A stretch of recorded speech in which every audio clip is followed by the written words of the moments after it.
Hi, everyone. Welcome to the Bitch Bible podcast. I'm feeling alive. I'm feeling cozy. I'm wearing a long sleeve shirt and I have a hair mask in. Okay. Also, I was just like reflecting on the footage and, I've never really thought of myself as a beauty queen, although with just 13% more effort, I can really turn it out. And if you'd like to see that for yourself, because I think I'm much cuter in person, thinner, cuter, like spunkier, sassier, and so much nicer. Make sure you go to thebitchbible.com/tour and get your tickets. I will be in San Francisco on Tuesday, wild, the 21st at Cobb's. I wonder if they serve a Cobb salad. Here's hoping, baby. I love San Francisco. That's going to be so much fun. That venue specifically, I have not been to in years. The last time I was there, I ruined a friendship and never looked back. And then I will be, that's another story. I will be in Nashville, I think on November 3rd. By the way, I could be getting all these dates wrong, which is perfect. And then I'll be in Atlanta November 5th and in Los Angeles November 15th. And I have special guests for all of these shows. The best thing ever is that I said that for Irvine because I had like 30 tickets left. We were like 89% sold out, which just kills me. So I started saying like the week of, I was like, special guests, get your tickets. There were no special guests. There were never going to be any special guests. I just said that to sell more tickets. And you should know that about me, because I'm a sketchy cunt. Anyways, get tickets to the shows because I think you'll be delighted and tickled by my gaunt frame and just like cute vibes. And I am busting outfits, baby. Outfits. People keep asking me, what are we wearing to the tour? It's not about you. It's about me. You can wear whatever you want. Like if I was going...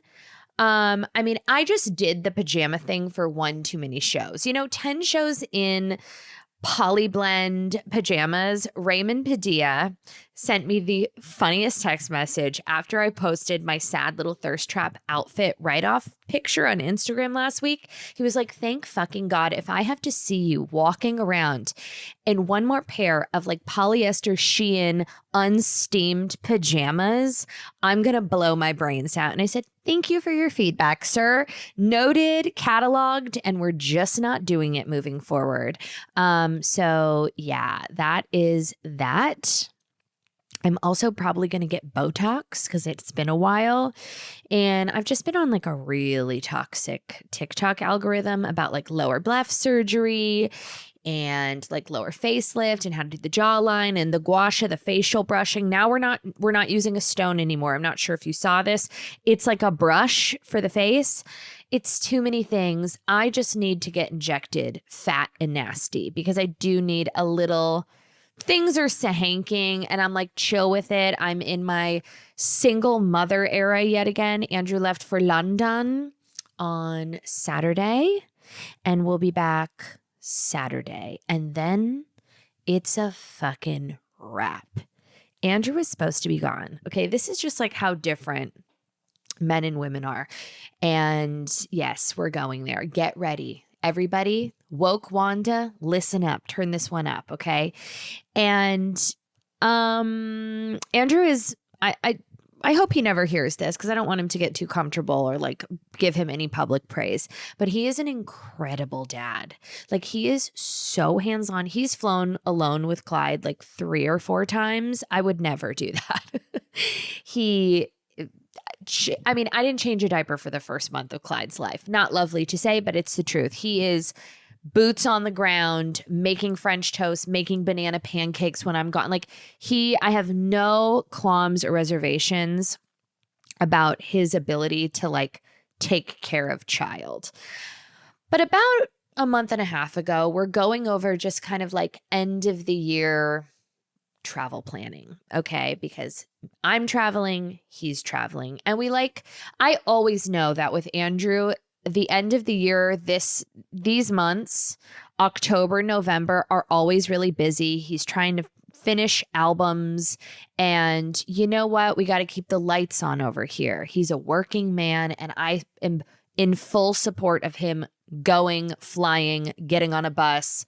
Just give me hits, bitch. That's what I say every time he leaves. Okay. I say, you better come home with a fucking hit or at least 4 album cuts. Otherwise, we're going to have some fucking problems. And he always does. Okay. He goes in, he delivers. We're happy. Yay. Cartwheels in the dead grass of our lawn. Okay.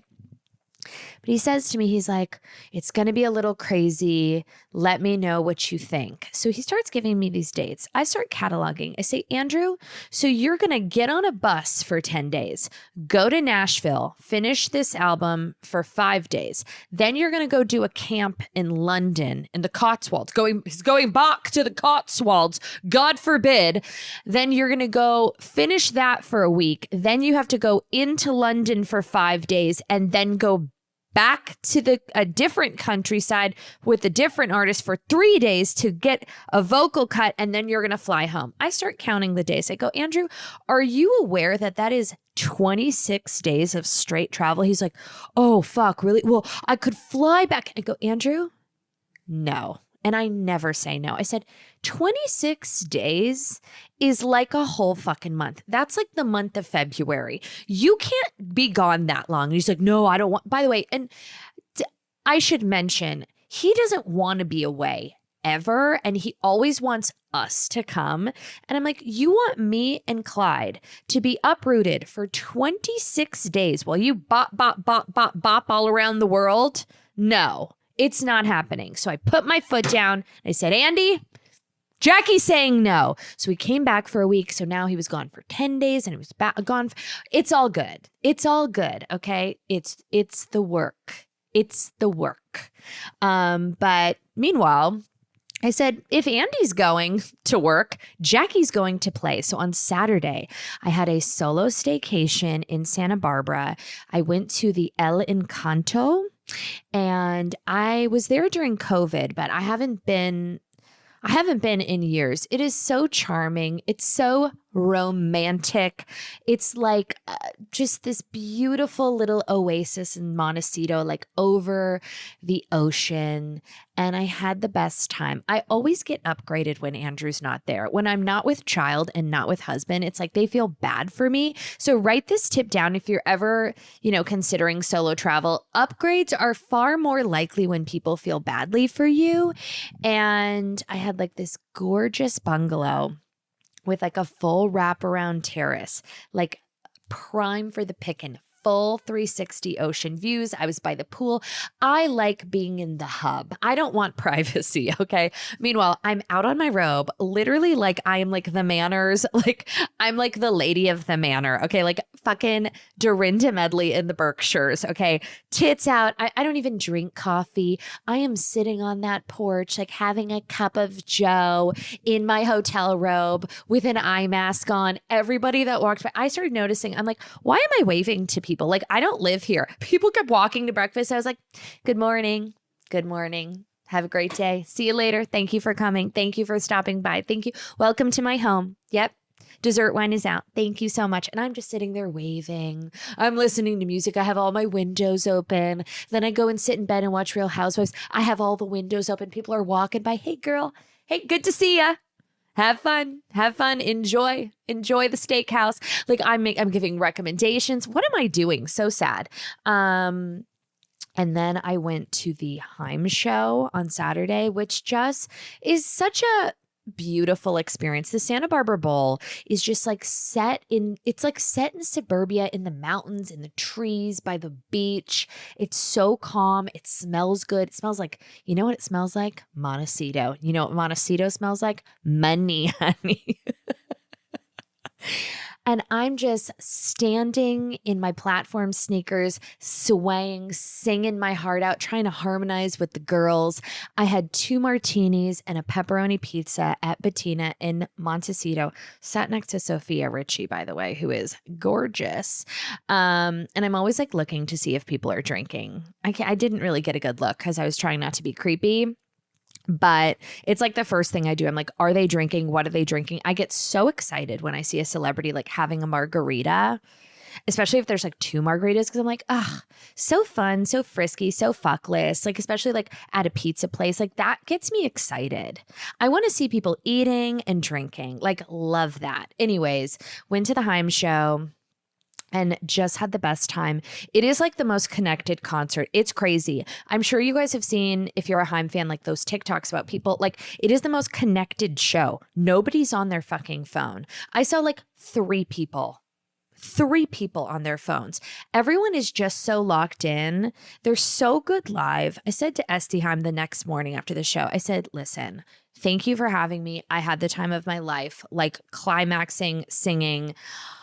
But let me tell you something. If I'm not 2 glasses of a beautiful South Italian region Super Tuscan on Friday night with a drum set, like one singular drum banging away to the Haim album, I'm not living. Okay, I'm burning my house down.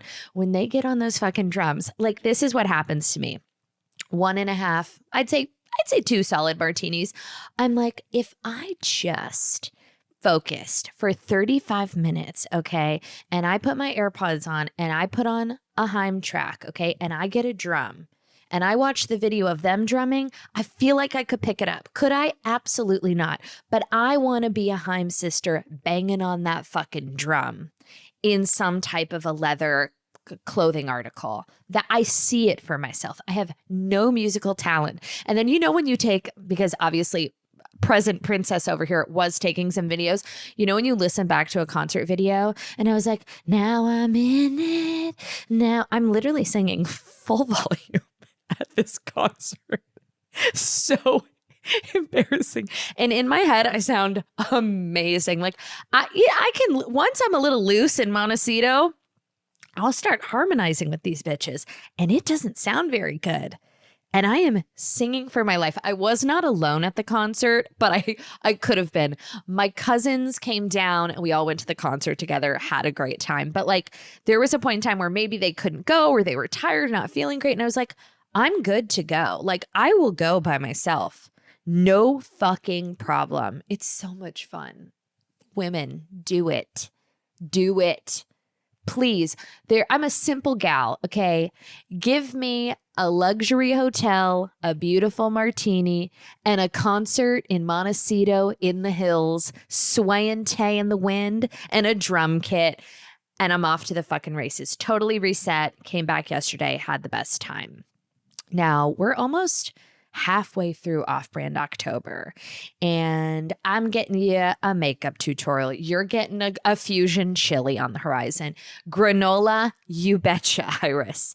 But I thought just to commemorate Off-Brand October in all of its misery, I would do a sad, broken, Ask Me Anything episode featuring Jaquiqui. So I did a call to action on Instagram this morning. Hopefully. Oh, cute. Oh, man. I had my nanny take Clyde to his gym class today, and he's like, somehow he's like learned to do the worm. Like he saw it somewhere and thought it was funny. And now the flashing has turned into like this salamander, like dead trout worm. It's not, he needs a little finessing, but he's been hitting it pretty hard and it's getting a good laugh. So now everywhere we go, Clyde does the worm. And she just texted me like the worm was a huge hit. Relatable Rhonda here to tell you how much I love cooking. Something about whipping up a delish meal for your family is so rewarding. But I don't know how anyone cooks meals from scratch every single day of the week. That's why on those days when I'd rather just sit back and slug a couple teenies, I use Hungry Root. Hungry Root takes the stress out of mealtime by filling your cart with personalized picks and planning your week of meals. The personalization really is key. They get to know the foods you like, the foods you dislike. They fill your cart for you, and it only gets smarter week after week. Plus, they have so much more than just delicious meals. They've got smoothies, kid snacks, sweets, salad kits, ready-to-eat meals, supplements, everything you could want all in one cart. My favorite thing about them is how high of a standard they hold their food to, which is really important to me. They screen out over 200 additives, including high fructose corn syrup, artificial sweeteners, preservatives, They source only high-quality meat and seafood with no hormones or antibiotics. They offer organic produce, non-GMO options, and they carry trusted healthy brands like Oatly, Vital Farms, Ithaca Hummus, Harmless Harvest, all my faves. Take advantage of this exclusive offer. For a limited time, get 40% off your first box, plus get a free item in every box for life. Go to hungryroot.com/bitchbible and use code bitchbible. That is hungryroot.com/bitchbible, code bitchbible to get 40% off your first box and a free item of your choice for life. hungryroot.com/bitchbible, code bitchbible. When it comes to undergarments, okay, I've seen it all, the good, the bad, and the frumpy. I used to think it was impossible to find a pair of undergarments that looked cute, but also didn't feel like you had like a piece of dental floss rubbing against your hoo-ha, but Skims has proved me wrong once again. Their underwear are so comfortable and more importantly, like cute. They give you like a nice hold, but like you're not suffocating. They hold their shape so nicely. They wear gorgeously under clothes. The entire Skims Intimates line is just perfect, okay? And I love that I don't have to lie about any of this. Their products are genuinely amazing. This is coming from a longtime Skims user, okay? And may I be stricken by lightning if I'm lying to you right now. I am currently wearing a long sleeve, like gray Skims shirt and a Skims thong right now as we speak under my leggings, okay? One of my favorite items from the Skims Intimates line is the Fits Everybody boy short. They deserve an extra shout out. It is my favorite pair of underwear that I've ever owned, okay? I've bought so many retail, honey. And like when I'm wearing like my short little mini skirts on tour, like I'm always wearing a coordinating pair of Skims Fits Everybody boy short, okay? Because if someone has to see it because I'm wearing a skirt that is meant for a 4-year-old, you know, they should be so lucky to see my Skims. Shop my favorite bras and underwear at skims.com. After you place your order, be sure to let them know that I sent you. Select podcasts in the survey and be sure to select my show in the drop-down menu that follows. Thank you. Okay, here we go. If you were single, what would you be doing? Everything. If I was single, what would I be doing? Honestly, if I had Clyde, I'd be doing exactly the same thing. I would never go out. I would be home. I'd be like, come to me. But I would be like facilitating some form of trysts. Like I would be pretty heavy in the text messages, like reaching out to people that I trust to do like a setup. But I don't know that I would fare well on an app. And I'm lying. That's not true. I would fucking kill on an app. Would I get on Raya? Probably. But I don't know. I probably would just like let him come to me or like facilitate some type of like really, really verified matchmaking. You know what I mean? And I would just be like tormenting Andrew. Like, would Andrew be dead or would he be like with someone else? Because if Andrew was dead, I'd probably milk that, you know, the young widow routine and have like people feel sorry for me. And like, I'd probably like write a book and then do a tour where I'd come out in like a black veil and like we would just show pictures of Andrew to Sarah McLachlan. And I'd be like, I will. Oh my God, but he has a great life insurance policy. So maybe I'd just like fuck off and go on vacation. But if he was with someone, I'd dedicate a lot of time to ruining their lives. Just like for fun. Like even if it was my fault, like we got divorced because it was my fault, because let's be real. If anything ever happens between Andrew and I, it's 100% going to be my fault. All my friends, we talk about this all the time. Like it, without a doubt, it would be my fault. And he'll never hear this, so we're good. But regardless, even if it was my fault, the dissolution of my marriage, I would spend a lot of time trying to fuck up whatever his new relationship with whoever was. I imagine, like I always say this to him, I'm like, if we get divorced, I imagine he's going to be so jaded and jolted and traumatized by like the Dissipitation. I love when I start using words that don't exist just because I can't think of like the simplest one. just like the ruins of his beautiful home life, that he would like, it would really fuck him up. And then he would have to be with someone like really, really simple, like an ombre.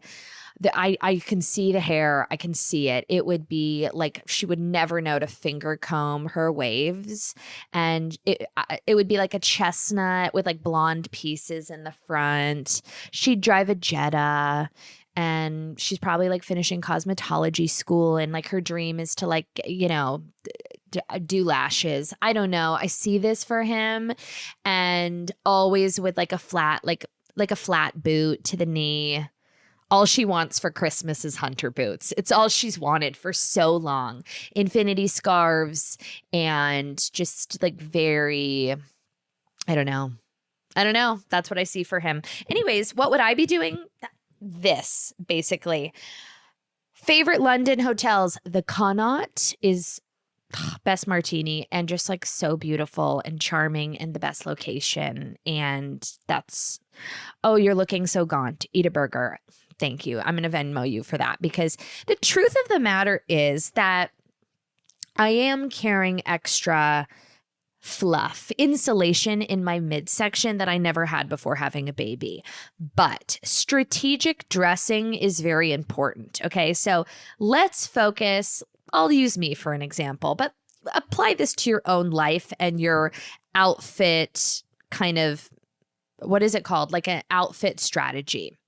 I'm carrying weight in my boobs, side boob, and just like midsection. So my legs are kind of my thing. They don't really fluctuate that often. I'm always going to have skinny bitch legs. So I would like to highlight those. Now, I have found that the more fake hair I put in my head, the smaller and more snatched my jawline looks. So currently I'm a bald rat, but situationally we put some hair in the head. Okay, that makes everything look, it makes the neck look longer and leaner.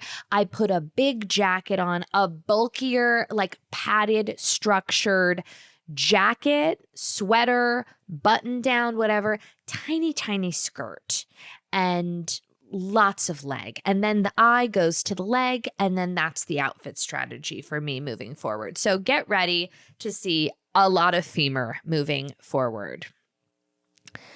Best and worst hair housewife edition. I mean, Lisa Barlow has the best hair, and the worst hair, I mean, Gina's got it together, but it's not great. And also just Orange County in general. I mean, Heather Dubrow is fine, but like there's a lot. We need to learn how to finger comb, and like we never need, okay, write this down. This is very important. Nobody needs an accent braid unless you are 13 on a Carnival cruise, okay? Or you're having a My Little Pony birthday. Nobody over the age of 20, and that's honestly 18, we never need an accent braid from you. If you're at the dry bar, you want to add a braid for $15, you say, no, we're not doing that. It's insane, and we just can't trust it. I don't care if, what did Lisa Barlow say with her two braids and her one smoky eye? She's like, oh, it's like very K-pop Demon Hunters. No, it's not.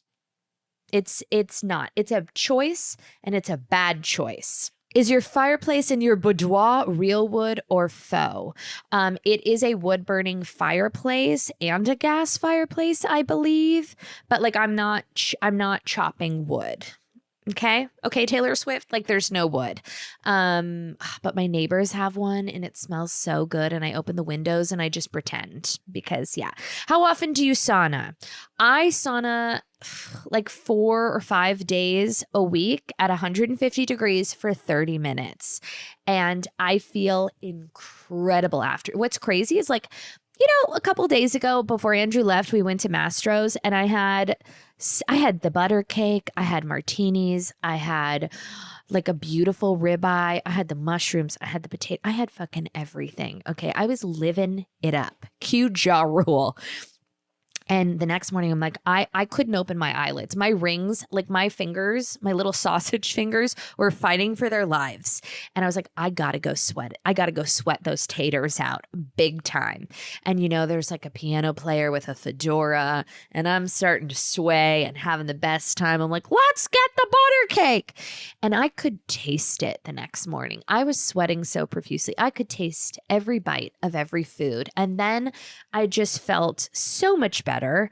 A lot of these questions are so redundant. Like, you're not doing your listening skills. Like, you need hooked on phonics because you're not listening, because we've beat a dead horse here. What is your honest opinion on life of a showgirl? Here's the thing. I think it's good. I think it's a good, easy, tangible listen. Am I miffed that there is 27 versions for sale of an album in less than a week? I do think that there is maybe pause. I'm not saying this for Taylor, maybe Taylor's team, that maybe we just pause and read the social climate and consumerism and the abuse of consumerism and why do we need 27 versions of the same album?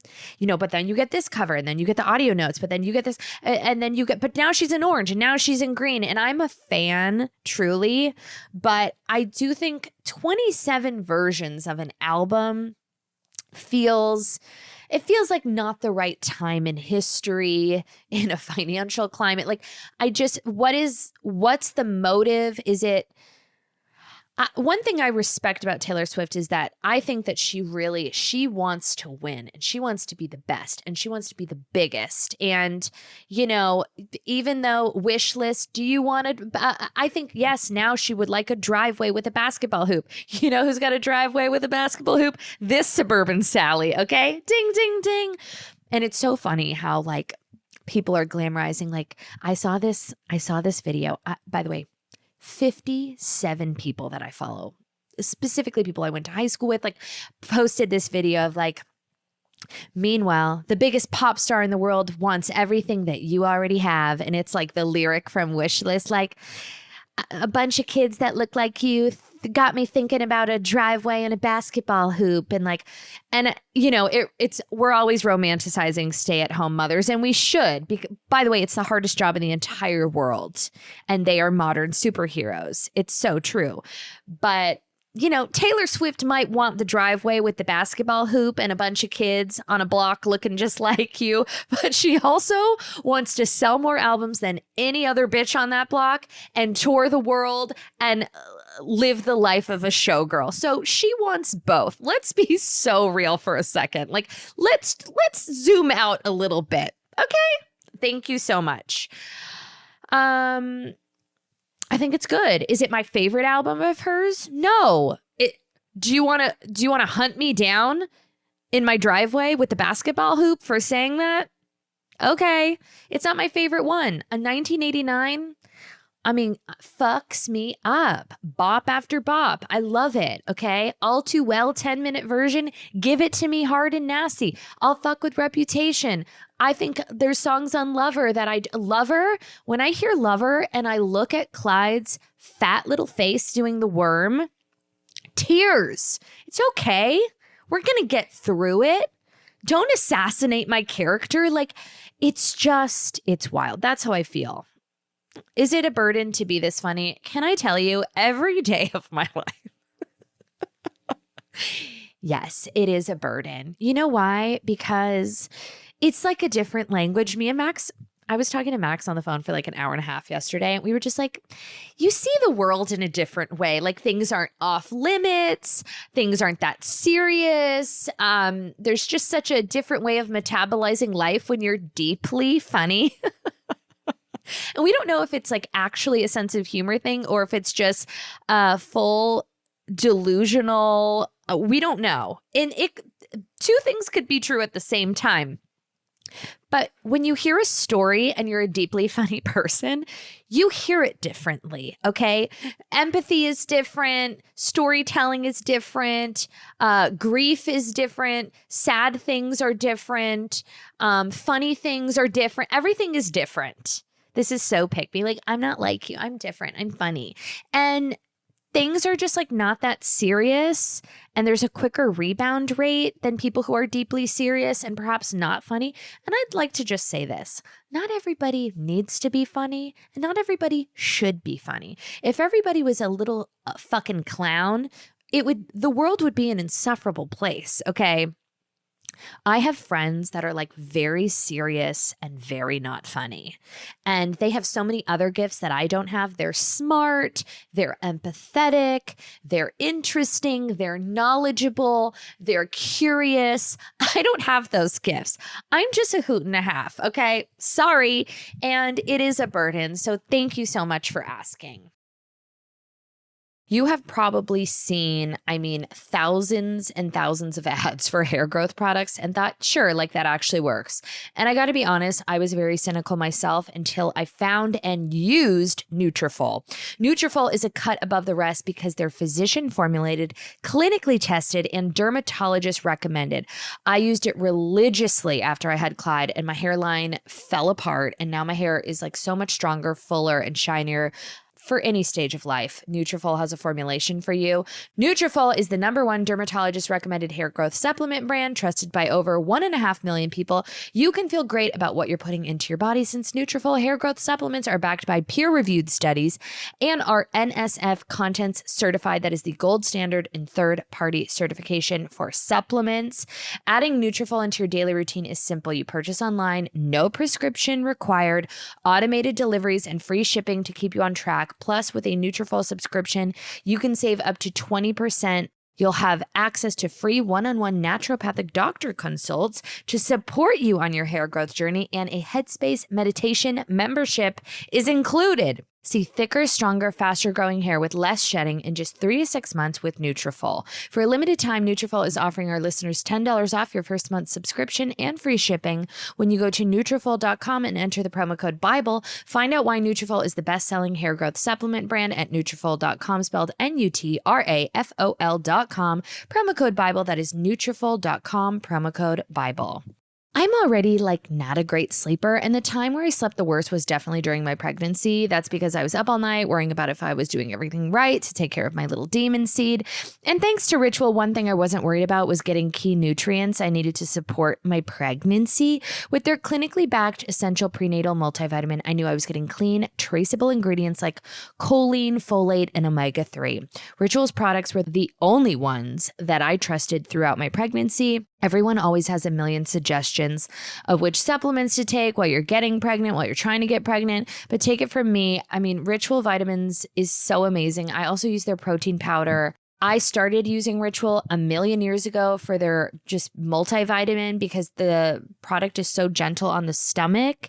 Ritual is the #1 best-selling prenatal, and it's no surprise as to why. They have the only leading prenatal backed by its own human clinical trial. So you can truly trust this. It was developed by a cynic for a cynic. They also use methylated folate in their essential prenatal, which was clinically proven to be well absorbed and demonstrated a more efficient utilization of folate versus a leading prenatal with folic acid. Don't settle for less than evidence-based support. Get 25% off your first month at ritual.com/Bible. Start Ritual or add the essential prenatal to your subscription today. That is ritual.com/Bible for 25% off. How do you keep it 100 without Andrew divorcing you? Okay, this is the secret to life. You have to marry someone that loves you just a little bit more than you love them to keep the power dynamic righteous in the home. And Andrew's not funny, but Andrew has like an amazing sense of humor, and he just gets it. Like, he's very durable. He's lived a lot of life. He's not a pussy ass bitch. He's not sensitive. And he's very entertained by all of the things. So it just works for us. Like, I know that I would be a very difficult person to be married to for like 99.9% of men. But that's why I didn't marry them. And that's why I married Andrew, because he tunes me out, by the way. He completely, like, I see it. He disassociates like 50% of the time when I really start going for it, because sometimes I just have to.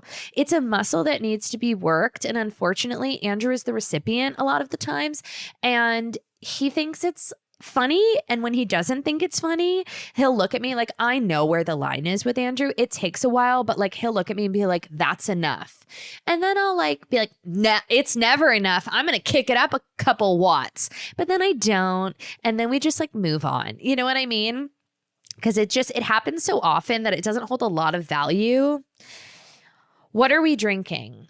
Jenna, hi, my name is Jackie Schimmel, and I only drink one thing, and it's a vodka martini. Where the fuck have you been? When people ask me questions, I'm like, are you good? Are you okay? How dare you? Richard is still alive. Thoughts on Friendsgiving? I mean, okay. If your friends are your family, it's called Friendsgiving. Gobble, gobble. Sure. Have your friends over for Thanksgiving. That's great. What kind of fucking question is that? Am I going to do a Friendsgiving? I mean, maybe, probably. Is it my whole personality? No. Am I going to do a cornucopia tablescape? Well, who knows?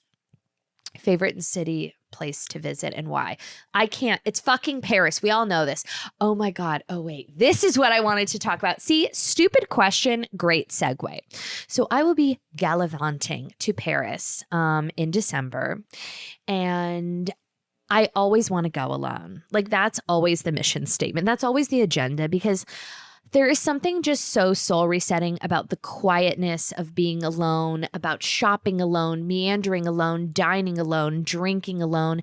And I make a really conscious effort, because it's just so cliche when I'm alone, not to be on my phone, because I'm trying to be, chic and Parisian and present. And I'm none of those things, but I'm just performatively trying. So when I go to like drinks and when I go to dinner, like I sit there, I always go to the American bookstore by the Louvre and I buy a book that I have zero intention of reading, but I bring it along as a prop, because I'm like, I read, I know how to read. Look, I'm reading my book. I'm having a cocktail and I'm reading my book. I was talking to Heather amidst her cancellation a couple weeks ago, which has blown by. It's a thing of the past. And I said to her, she's like, when are we going on our next trip? I'm like, well, I'm going to Paris. I know you're probably busy because you never stop fucking working. But I'm going to Paris these dates. And she's like, great, I'm coming. And Heather is easy for me because she knows she needs her downtime and I need my downtime. Okay. And we move quickly and swiftly, and we're not like bringing our ring lights and like doing glam. I'm like, I need an hour and a half to get ready. It's very much so like, let's be in the lobby in 20 minutes. Let's go have some drinks and call it a fucking day.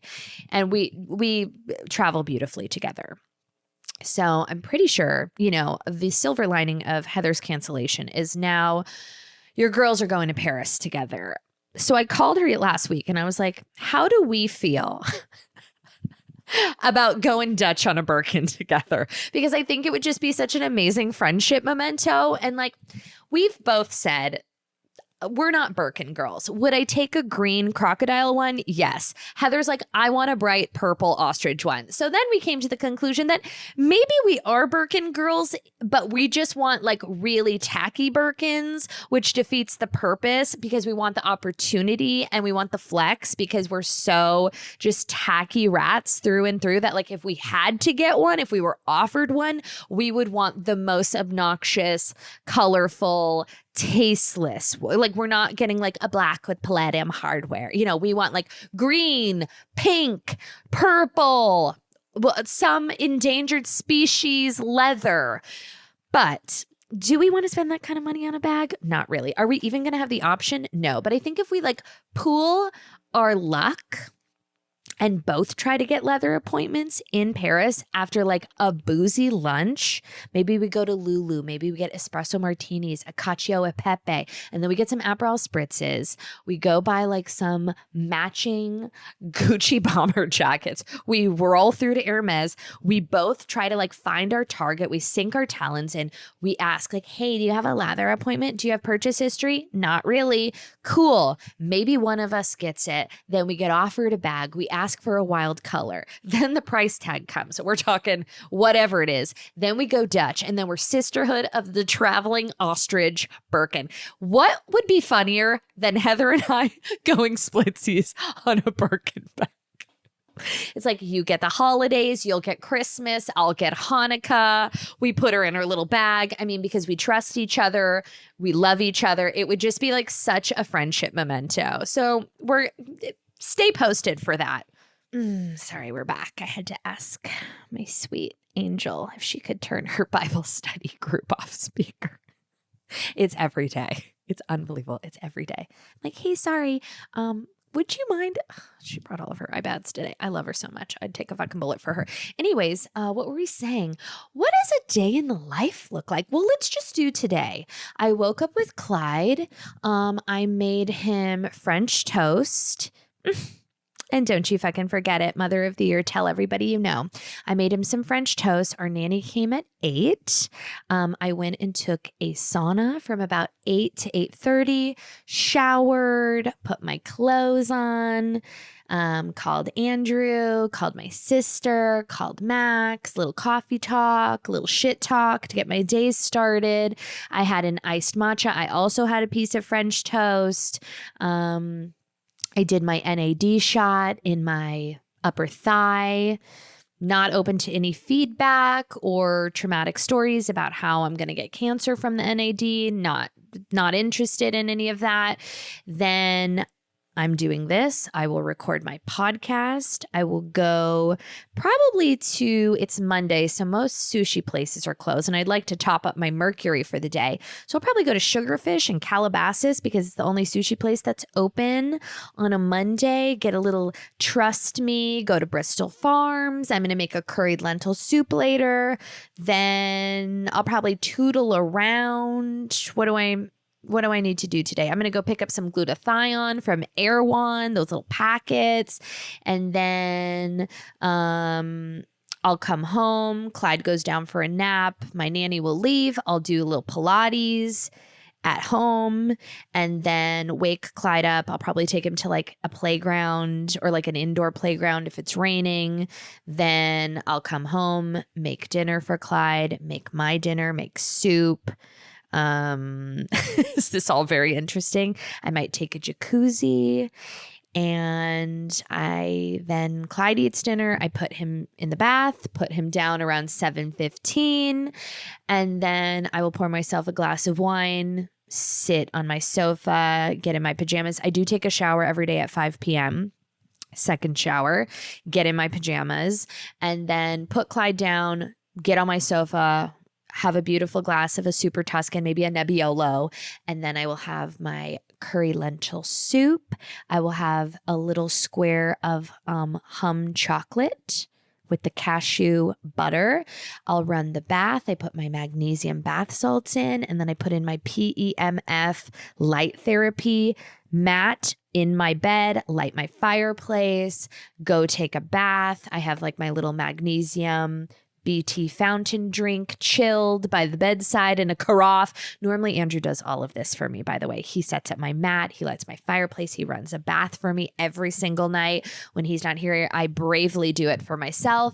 So I'll take a bath around like 8:45. Then I get into bed at like 9:15. I lay on my PEMF mat. I watch my stories till about 10. And then I take a Unisom and one of those like GABA chewable pills to like calm the brain, drink my magnesium drink, and then baby goes night-night and I do it all over again. But that's like Monday. I'll also go, because it's Monday, I go to Trader Joe's and then I go to Bristol Farms and I get one flower from Bristol Farms. I get like the free floating orchids and I cut them and then I put them in I make little floral arrangements for my whole house on Mondays. It's funny because it's true. I need flowers in every room of this house. It's just my little rain woman tick. Like I can't exist in a space without candles and fresh flowers. So I'm a very fiscally responsible woman these days. And I used to get like a floral delivery every Monday, which was like really extra and really fabulous. But then I was like, we need to let's dial it back, Shimmo. Like we're not like Meghan Markle over here. So on one week, I'll do them myself. And then the next week, I go pick them up from my place in the valley. And they're so much cuter when they're from the valley, but whatever. So that's today. Tomorrow, I'm getting a lymphatic drainage massage, which I'm very excited about. I've never really had a real like rough and tumble one. You know what I mean? So this place is intense. It's like 2 hours and you're supposed to walk out of there looking like fucking Matthew McConaughey in Dallas Buyers Club. That's what my goal is. So I'll keep you posted on that. Would you ever do special forces? Of course not. Like, can I say something to you? Like, not in a million years. And I don't trust any of those celebrities. I just don't. If you really need the money, okay, fine, go girl. But like, if you don't, why? I don't understand why anyone would do reality television unless you need the money. I just don't understand it. It makes no sense to me.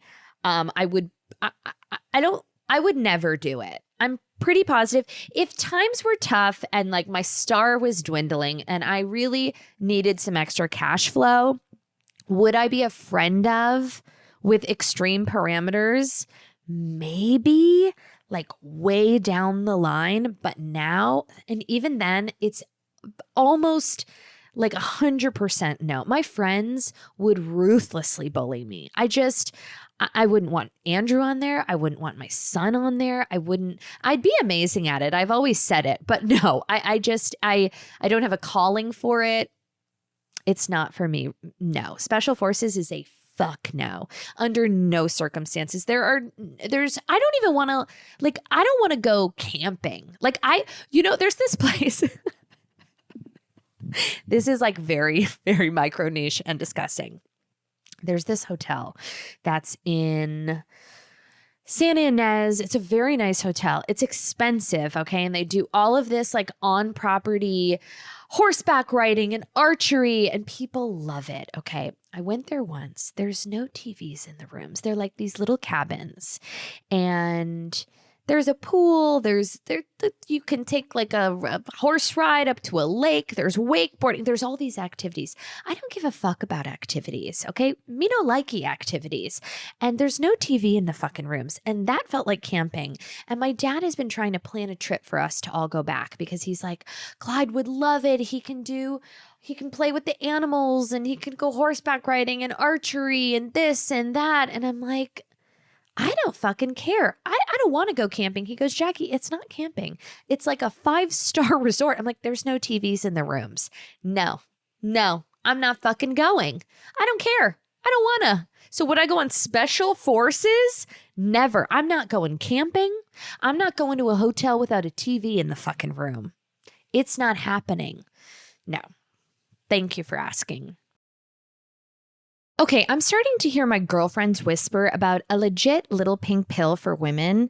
I asked my doctor, and there is an FDA-approved pill called Addyi, clinically proven to boost libido for certain premenopausal women bothered by their low sex drive. Buckle up, bitches. Addyi and I are going for a ride. You can talk to your doctor about Addyi or have an online telehealth appointment at addyi.com. A little pink pill. Tell your girlfriends. Use coupon code BIBLE for a $10 telemed appointment at addyi.com.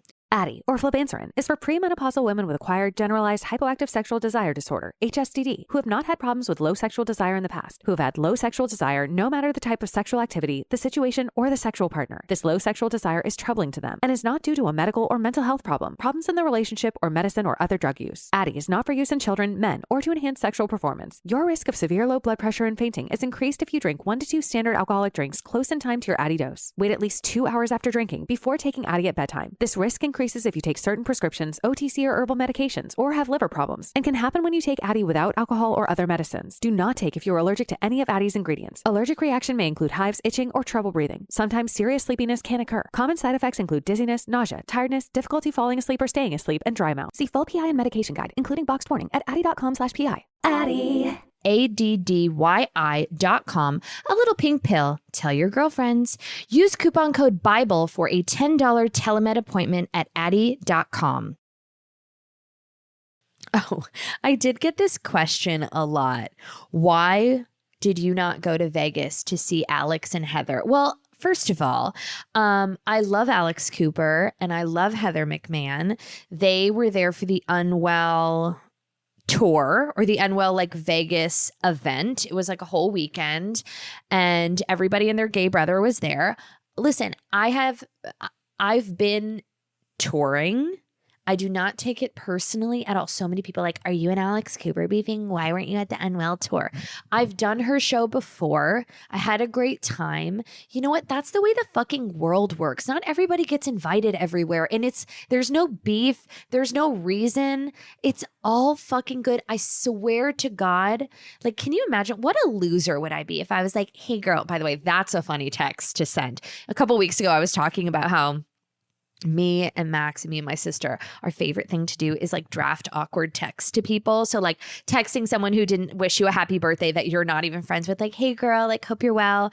I just like, I'm sorry to bother you on a long weekend. Like, it was my birthday last week. I just wanted to make sure we were good because like you never said anything. Hilarious. Nothing brings me more joy than that. Like, I'm getting tickled just thinking about it.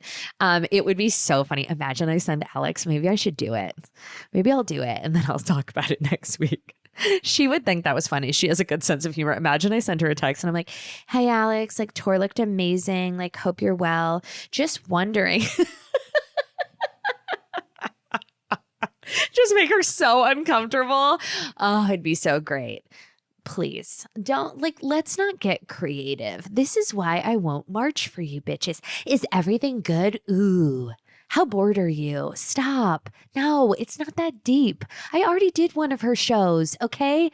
And like, honestly, it would be redundant. It's not a big deal. There's no beef. I think that last week with Michelle Collins, she had said something about like, I was giving her a compliment and I said something about like, I think you're the most underrated, or under-celebrated talent.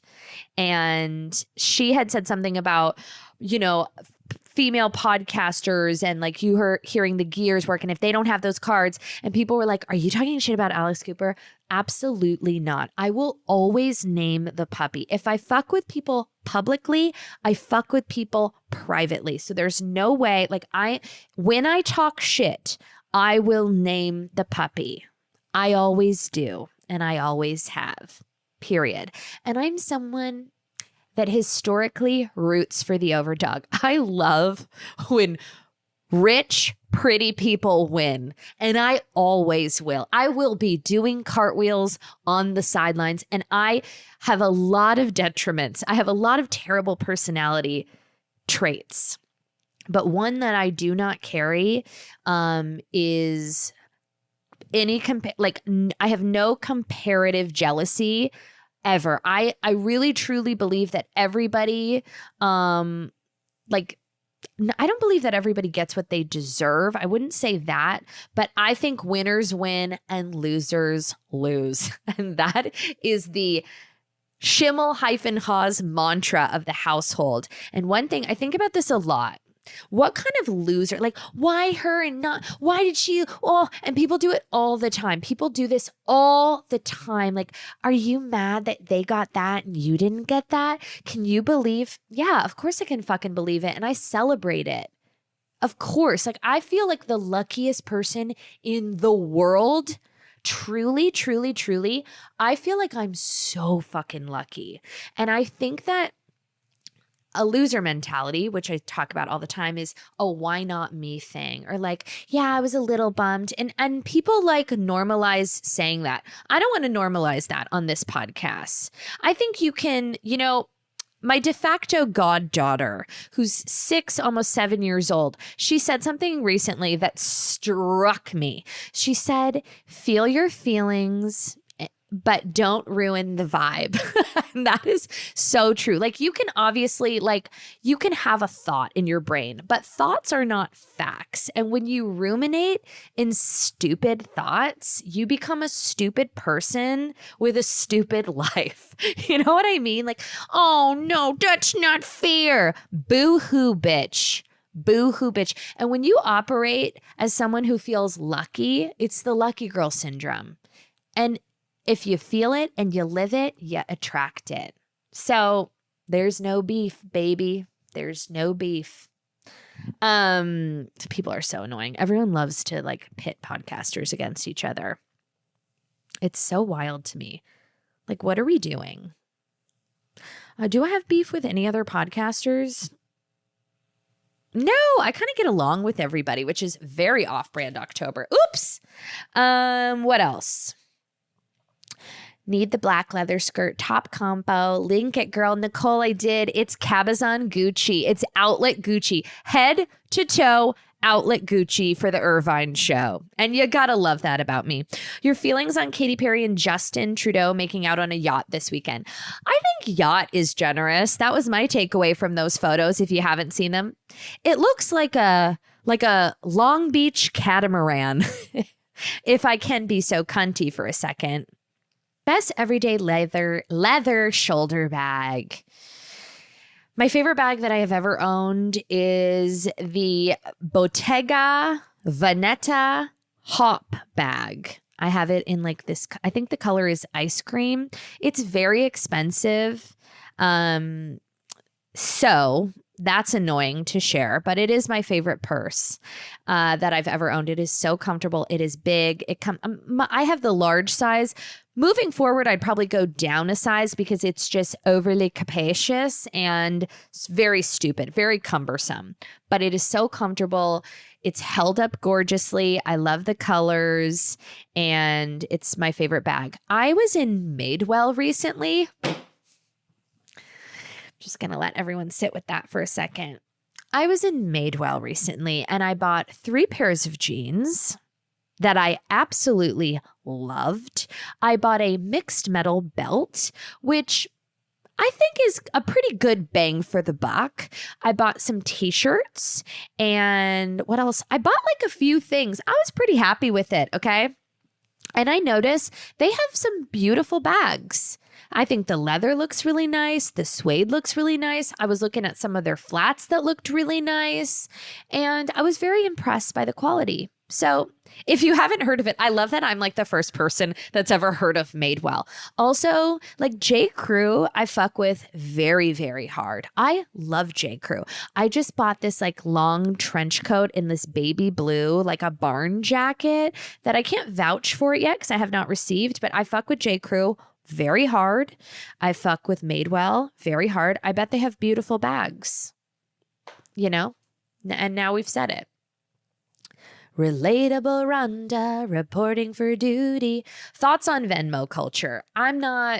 Listen, do I use Venmo? Of course. Do I make sure that shit is very, very private? I've said this for years. My little kink is going on Venmo and looking at public Venmo transactions.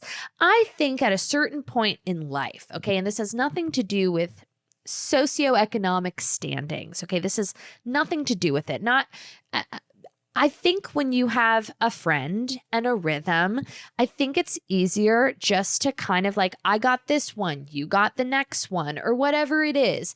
The transactional $3.50 for the berries that you bought them at the farmer's market. Like, I just think if you're close with someone and you spend time with people, develop a natural rhythm. I don't like to see adults, by the way, especially rich adults, because there are a couple people that I see on Venmo that I'm like, what the fuck are you doing? A, keep it to yourself. B, like, are you serious? Like, you went out to a coffee with a girlfriend and you're going to hit her up for, it just feels very weird. It feels very weird to me when I see couples doing it. It's so embarrassing. Keep it to yourself. Like, I don't know. Me no likey. It makes me uncomfortable. Jackie, what makes a great hostess? I'll tell ya. The most important thing is that you're comfortable in your house. There is something so toxic, so atmospherically annoying when you go into someone's home and they're nervous. You can feel it. You can sniff it. You can feel like they're shifting and they're fixing and they're futzing. When you walk into someone's home and they're chill and comfortable, then you're immediately comfortable. That's rule number one. So if you're a nervous host and you don't like having people in your home, just don't host, because it's never going to be great. No one's going to leave your house having a great time because it's palpable. When you're nervous, they're nervous. And then it's just a clusterfuck, and you can never really fix that. There's not enough florals, wine, music, or anything that can fix a nervous host. It is, it's just contagious. So first rule of thumb is if it makes you uncomfortable, don't fucking do it. Let somebody else take it over because everyone will have a better time. You need to sacrifice the moment. Secondly, you can't be too precious with your things. Now, my home is my fortress. I collect like weird, one of a kind little like trinkets and things, but nothing is that important to me. Like everything is important to me. Like, do I spend an obscene amount of time like curating a tray? Of course. Like, do I go to the Pasadena Antique Center and get on my hands and knees, head, shoulders, knees, and toes, like pilfering around to like look for like a figurine? Of course. If it breaks, am I going to freak out? Absolutely not. That just gives me an opportunity to go find another one. So if you're having people over on a regular basis, like just understand, comprehend, and metabolize the fact that like somebody is going to spill wine on something. Somebody is going to leave a ring on your marble countertops.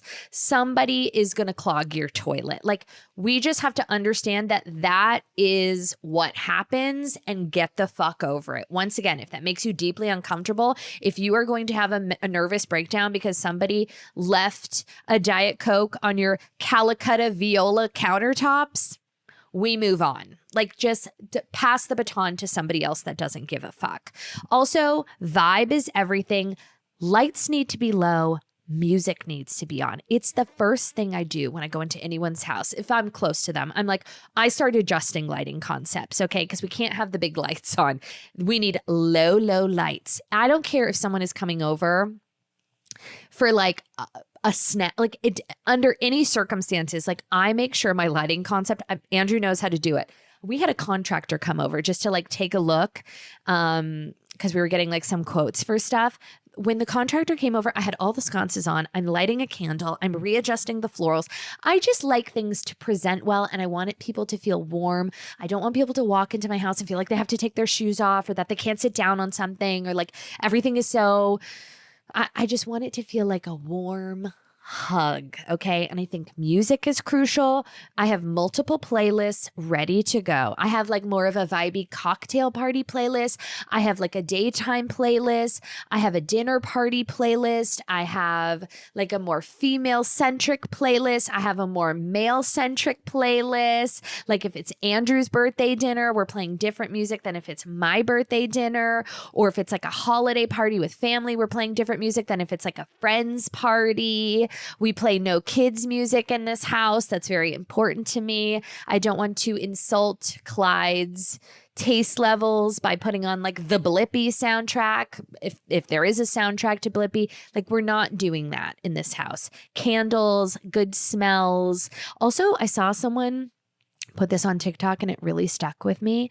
They said that once a month, you should air out your whole house, like open every window and every door for an hour and just like let the house have fresh air, which like we have a lot of like, we keep the doors open all the time. So like, I don't know if that's really necessary, but think about it. It's kind of a nice thing, especially like after a rain. And you know, you want your house to like smell a certain way. So like I still have 713 Trader Joe's tomato leaf candles, which was like my summer scent. And now I'm moving. I got to find a more woodsy scent. So I do have like, obviously, you know, we've got the Le Labos, we've got the Diptyques. I also love the Jenny Kane candle. I forget which one it is, but I love a Jenny Kane candle. No scented candles in the kitchen. No scented candles in the kitchen. No scented candles when you're like at a dining table. It just throws everything off. Like when I go to someone's house, this screams ill-informed, okay?